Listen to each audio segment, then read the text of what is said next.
Game 5 sa pagitan ng LA Lakers versus Minnesota Timberwolves. Pipilitin ng Lakers na mapahaba pa ang serye. Unang puntos nagmula kay Randle over Doncic. Tagumpay ang step-back jumper. Habang nasundan ng isang magandang pagkakataon ni Gobert sa ilalim. Na nasundan ng isang hindi mapigilang galaw sa ilalim over LeBron. Sa pagkakataon na ito, kitang-kita ang kakulangan ng Lakers sa sentro. Halos lahat rebounds para sa Timberwolves.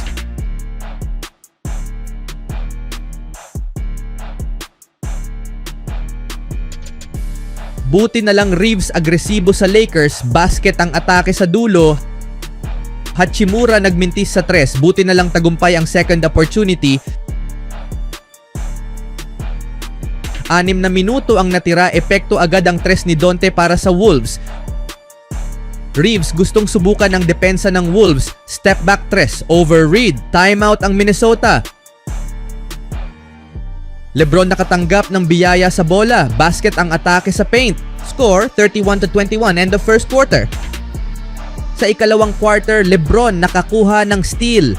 Nakitang maganda ang posisyon ni Reeves para sa isang easy layup.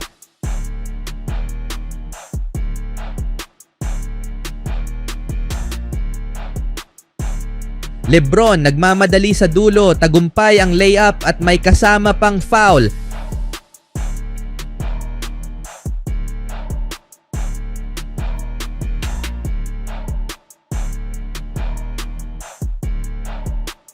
Edwards nagmintis sa tres, buti na lang nilinis ni Gobert.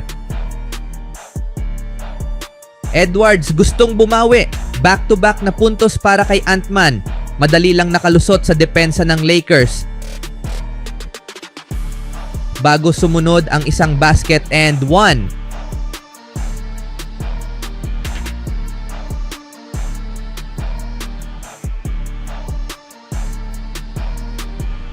Doncic gustong subukan ang depensa ni Gobert. Magandang nahanap si Hachimura sa corner. Basket ang tres. Ang sumunod, Doncic. Walang kahirap-hirap na dinaanan ng depensa ng Wolves. Ngunit masakit ang bawi ng Wolves nang maging open si DeVincenzo sa corner tres. Ngunit Doncic mga kaibigan, ayaw magpatalo. Sinugod agad ang depensa ng Wolves. 2 minuto ang natira sa quarter, magandang chemistry sa star duo na nagtapos sa isang nasty dunk ni LeBron na nasundan ng behind the back ni Reeves at tagumpay na basket over Donte. Ngunit ilang segundo ang nakalipas, inilabas si Luka sa laro dahil sa pananakit ng likod dahil kay Donte.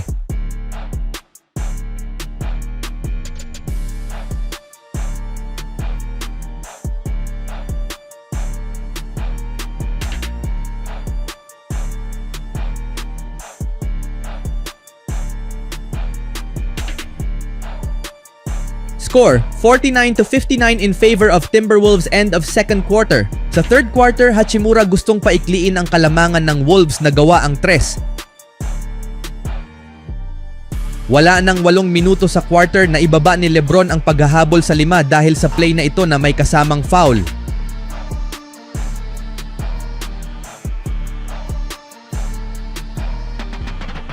Sa pagkakataon na ito, naramdaman ulit ng Lakers ang kakulangan nila sa sukat. Rudy Gobert for follow-up dunk. Finney Smith nagmintis sa tres. Buti na lang marunong tumapos si Doncic. Tough shot. Bago naging leading ang Lakers sa nagawang tres ni Smith. Score 81-80 advantage for Timberwolves. End of third quarter. Sa last quarter, maikli lang ang pahinga ni Luka, ipinasok agad ni Redick dito. Ngunit inilabas naman si LeBron dahil sa hindi sinasadyang collision kay Donte. Buti na lang to the rescue pa rin si Reeves. Tagumpay ang tres for the lead.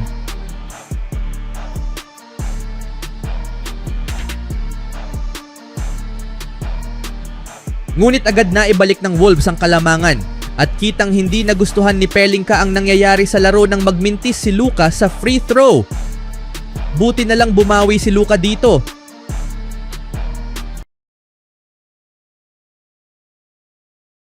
Ngunit Gobert mga kaibigan, ramdam talaga ang presensya sa ilalim sa laro na ito. Sa pagbabalik mula sa timeout, LeBron na ibaba ang kalamangan ng Wolves sa 2. 2.5 minuto sa quarter, Luka nagmintis na naghatid sa tagumpay na layup ni Edwards sa dulo. Lakers na buhay pa dahil Aki Hachimura. Malagang 3 ang ibinigay, ngunit tuluyang nakuha ng Wolves ang kontrol dahil sa 3 na ito ni Conley sa corner.